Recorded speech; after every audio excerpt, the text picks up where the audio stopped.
Welcome to Kitchen Princess Bamboo Japanese Everyday Food.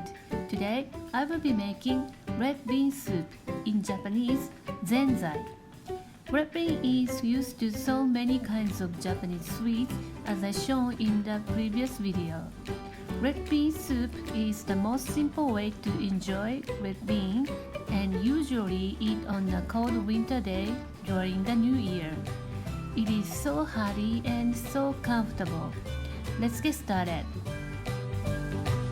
Wash and drain the red bean. Put in a heavy bottom pan and pour a generous amount of water. Turn on the heat to high and bring it to a boil.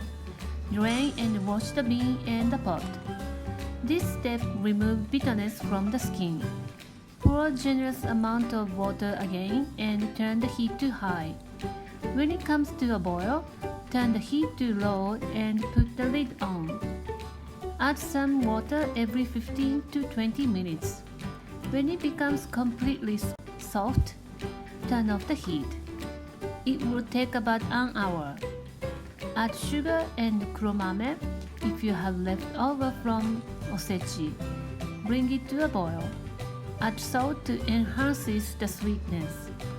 Cut your rice cake into smaller size. This is a rice cake with individually packed and lasts long.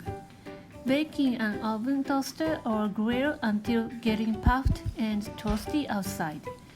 Ladle the soup to a cup and top with the rice cake. Serve immediately with salted kombu kelp. In the old story, it is said that the red bean will take away the evil spirit. In fact, red bean has a high content of fiber in the skin and it works as a detoxing agent. Red bean work both mentally and physically. I like to maintain the tradition to the next generation. What is your New Year's tradition? Let me know in the comment. Thank you for watching the video. Please thumbs up and subscribe to my channel for more delicious Japanese food. If you have any questions and future video requests, let me know in the comments. Bye!